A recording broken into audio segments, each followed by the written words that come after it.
Hello and welcome to Dateline New Haven on WNHH FM. I'm Paul Bass, inviting you to look behind the headlines on the stories that make our community tick. We have two segments today. In the second half, we're going to have Abdul Azmano, who's running for the Democratic nomination in the 94th State General Assembly District. That's a hot race. We actually have a primary in New Haven for a state legislative seat. That's more unusual than it sounds. In the first segment today, we have someone who's up to something really interesting in New Haven. Interesting and new. Martha Gimbel is the executive director of the Budget Lab at Yale. It's a new organization founded just in April.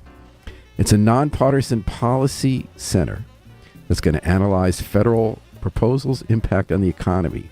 Here's how they say their goal. They're going to bring fresh ideas and new methods so policymakers can make better choices. In other words, every day we read about interest rates, we read about the deficit, we read about taxes, and decisions that lawmakers have to make. They're going to affect our lives and affect our government.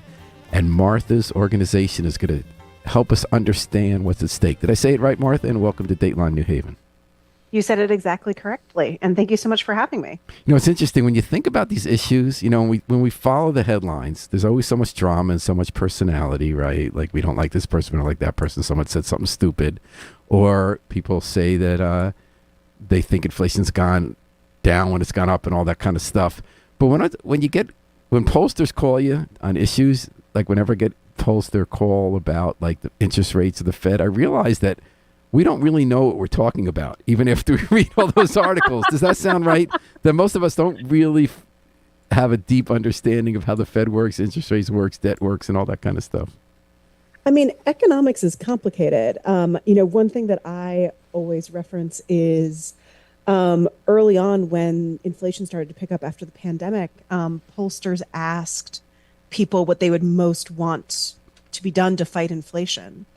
And the number one answer was for the Federal Reserve to cut interest rates, which would actually boost spur inflation. more inflation. Exactly. And so, it's just a reminder that these issues are incredibly complicated and don't always work in the way that people might think at first. And another reason I feel we need people like Martha Gimbel in the Budget Lab is that there have been all these assumptions by experts of how the economy works, right? We were told that when the deficit kept going up, we were going to have a recession, and we didn't. We were told that when unemployment was low and interest rates are high, we're going to have a recession. We didn't. So is it fair to say that we're at a time where not only these issues you're looking at are central to our lives, these decisions that are going to be made in the next couple of years, and we'll get to the tax cuts in a minute, but that also economists themselves are re-examining assumptions about how the economy works. Is that true? I think there's been two things, right? One is the long-held assumptions that many people have had. Oh, Martha, I'm sorry. I think you froze up. Oh, sorry. Hello? Okay, we're good Can you now. hear me? Yeah. Okay. You're talking about long-held assumptions. Yeah, and, we've had these long-term assumptions that people have had that people are rethinking, but we've also just gone through this pandemic period where many people were taking lessons from the 1970s, the mid-2000s, that didn't necessarily apply to this particular period in time, right? 2021 inflation is not the same as 1970s inflation. And so one of the things that I think is really important for all of us to do right now is to think about what are the correct historical parallels to this period in time, and what can we learn from that? Before we get into those specifics, how is 2020's inflation different from 1970s inflation? So I think the biggest thing is that it is much more similar to inflation post-World War II. So when the troops came home after World War II, you saw this increase in inflation that was really about this pent-up demand, right? People had ration cards, they weren't able to buy certain things, not because they didn't have the income, but because that was just not what the economy was doing at that time. So the instant the war ended, everyone wanted to go out and buy silk stockings now that they were no longer needed for parachutes. But also it takes time for the supply chains to readjust, right? So if a factory had been making tanks one day, it isn't an immediate switch back to making cars for consumers. And so you had this mismatch between supply and demand that reflected the economy switching from a wartime footing to a peacetime footing. And is it accurate to say that the pandemic was sort of a wartime footing in that when there's a generational emergency, everyone's concerned short term about inflation, debt go out the window, saying we just have to throw down and like put everything into dealing with the pandemic and keeping people from going hungry, losing their homes and everything and fighting a war?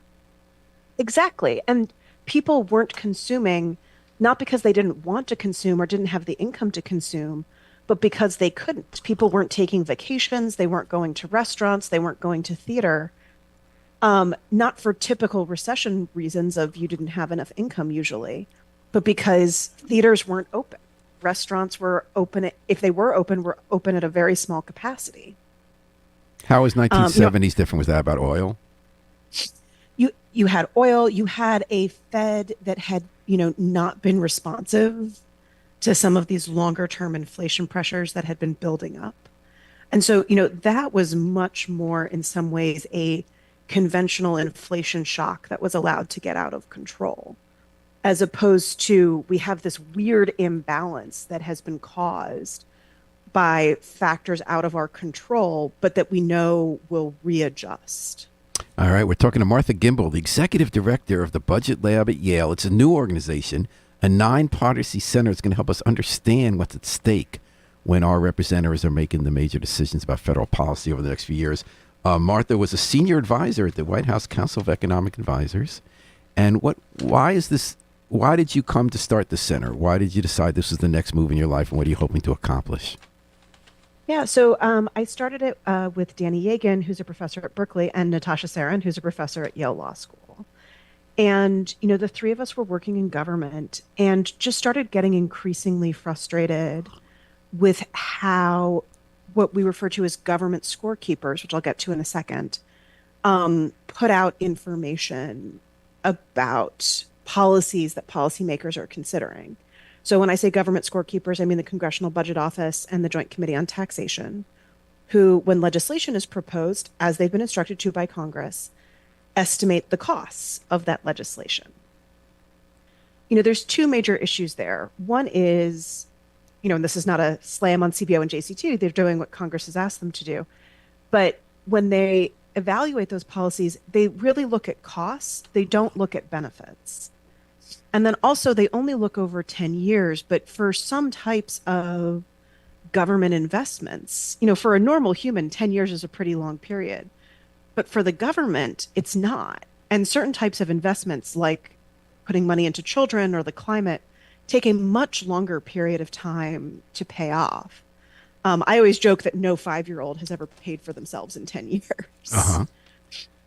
But if you think about the analysis that you're getting right now, if you're a policymaker, it's the equivalent of you coming home and saying to your partner, I just went to the store and spent $100.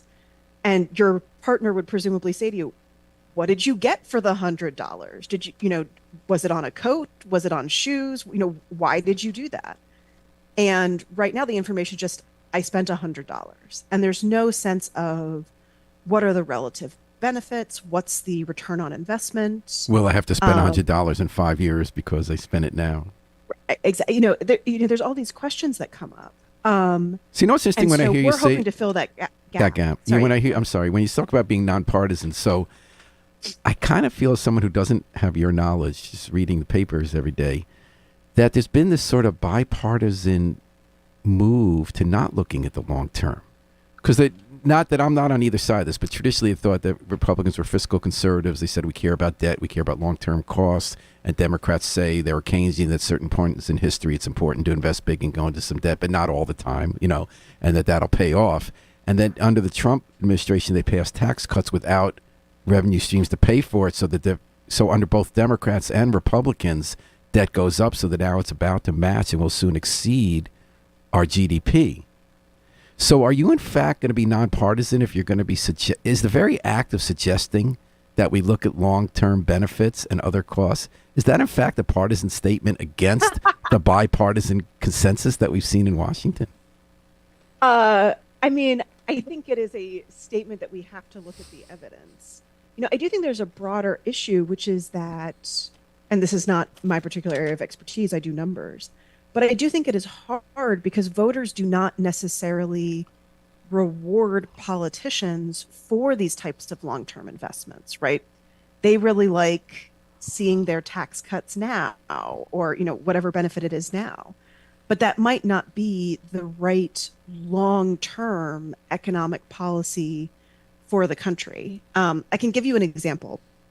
So we looked at the economic impacts of extending the parts of the Tax Cuts and Jobs Act that are expiring next year. What we found was that in the short run, so over the next decade-ish, so short run is a relative term. If you extend the tax cuts, the level of real GDP will be slightly higher. You give people money, they spend it, it stimulates the economy. We do agree they're going to spend it and reinvest it rather than save it?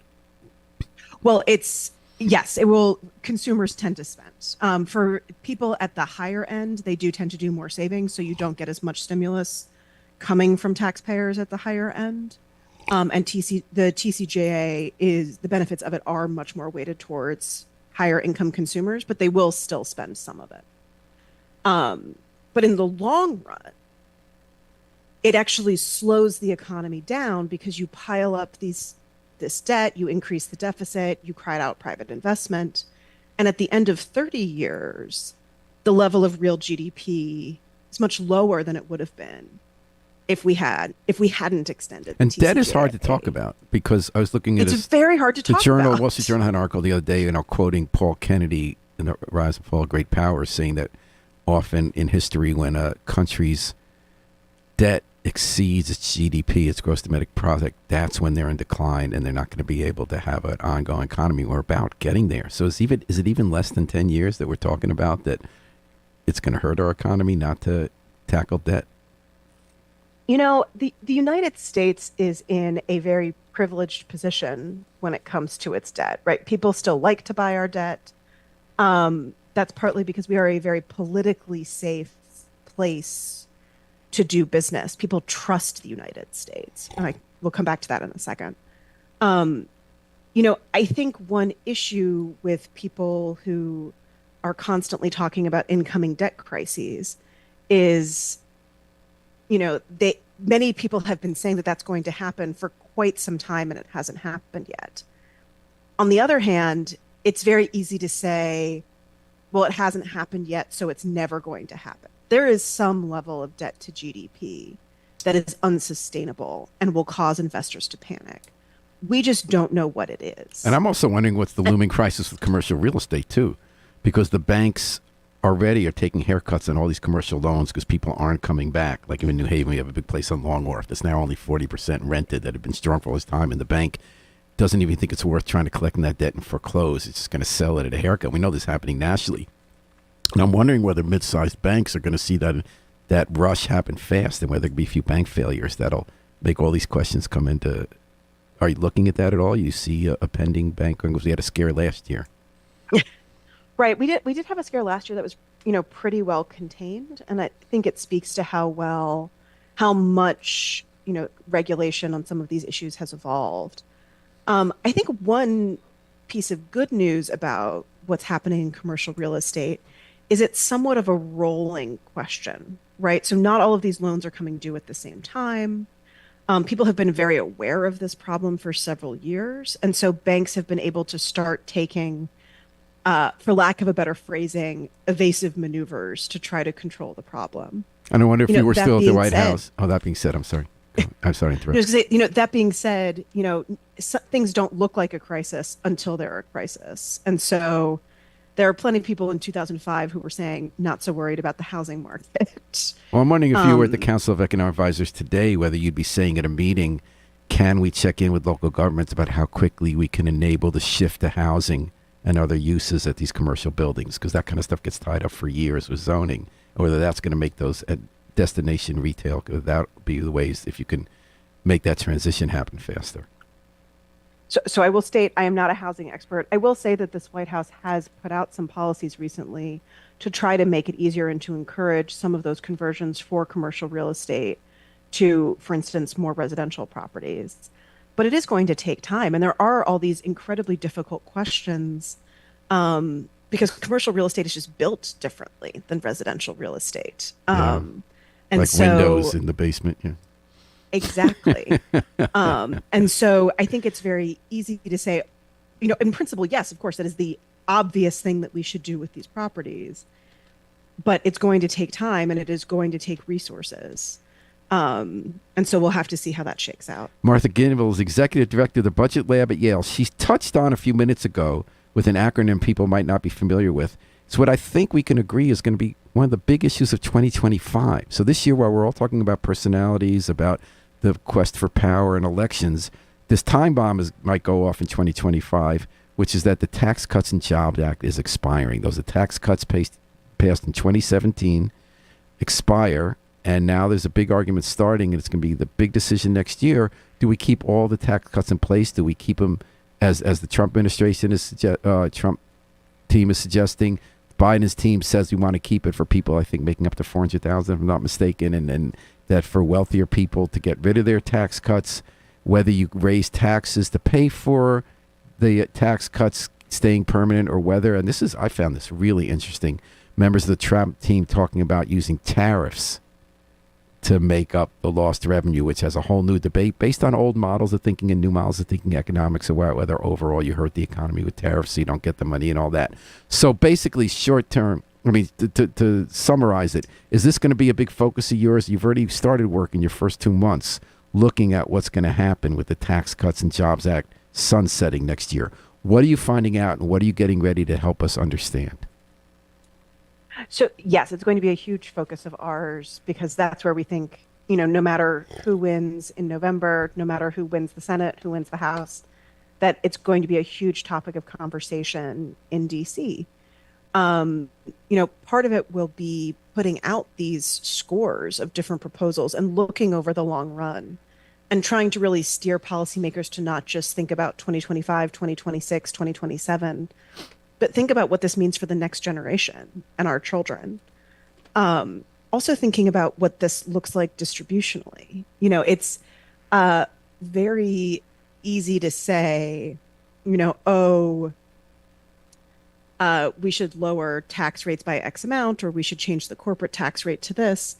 But that has costs and benefits. And it's important to be very, very clear about who's benefiting and who's paying the price. I think, you just brought up tariffs, which is a really interesting example. Yeah, I think that's a great debate I'm going to be following you guys on. Yeah. Leaving aside the economic impacts of tariffs, which are probably quite negative, if you fully replaced the income tax code with tariffs, which, by the way, you cannot do, it is impossible to get enough revenue from tariffs to replace our income taxes. That would actually be a tax increase, actually, for most Americans. Because consumers would pay more money because the tariffs will add to the price. Yes. But, it's including liberal Democrats who traditionally have been pro-trade and centrist Democrats. A lot of them are rethinking, including, as you know, your colleagues from the Biden team, are rethinking tariffs. They are rethinking protectionism, going against the gospel that we've lived with in our entire lives, that tariffs hinder competition, innovation, and hurt the consumer. Why are people re-examining that? So I think it's been a couple of things. One is, there is more literature on, how trade has negatively impacted particular communities who were really hit by the shock of incoming trade from China. I think part of it also is related to these questions around national security concerns. So, for instance, one of the things we saw in the pandemic and aftermath is, the incredible importance of semiconductor chips. And we've seen that with AI as well. That's not necessarily an industry where you want to be reliant on countries that you can't always trust to manufacture. Talking about China. Yeah. I am talking about China, yes. Yeah. But in particular, I'm talking about the fact that a lot of chips come from the Taiwan TSMC, which is in Taiwan, which is obviously a country that is friendly to us, but may be in danger from China in the next couple of years. And the I promise to let you go by 20 minutes. What are you finding out so far in your analysis of the Tax Cuts and Jobs Act? What is do you have any initial conclusions? You've laid out really well why there's a lot at stake and that you're going to help us understand that when the time comes. Have you found anything so far that you've concluded about the different proposals? Keep them the same, keep some, not others, let it sunset completely? I think it's really important to be clear about who different changes in the tax code are benefiting. If you just extend the TCJA, it's going to be incredibly expensive. In the long run, it's going to hurt economic growth, and it will largely benefit people at the very, very top of the income distribution.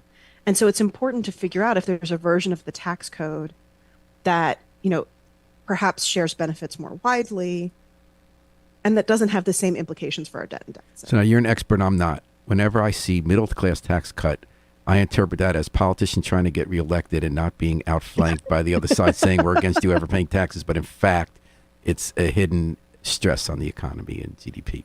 Am I right?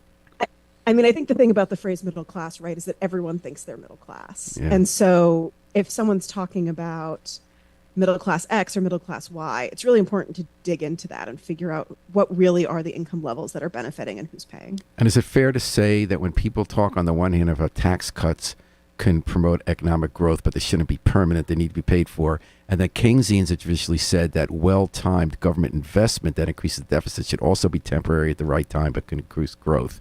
On both sides, have the people come to embrace a longer-term use of either tax cuts and government spending that's calling into question our concern about deficits or leading us not to be worried enough about deficits? I think people are always opposed to deficits unless it's for spending that they like. Yes. And so I think even if it's a policy that you really like, it's still important to think about pay-fors and what the long-term implications of that are. And how many people work for your center? About 10. All right. So, well, good luck on your new venture. It's so great to have you in New Haven trying to help us make good decisions as a society. Are you excited about the job? It's great. It's been very, very fun. Our staff are amazing. And we're excited to be based, to have a home here in New Haven.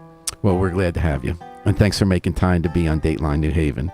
We're going to take a break when we come back. And that was Martha Gimbel, Executive Director of the Budget Lab at Yale. They're easy to find when you Google. I found it really interesting to see because we didn't even get to the child tax cut credit. They've been doing a lot of work on that. And that's a big issue to us in New Haven with U.S. Rosa DeLauro leading the charge on that.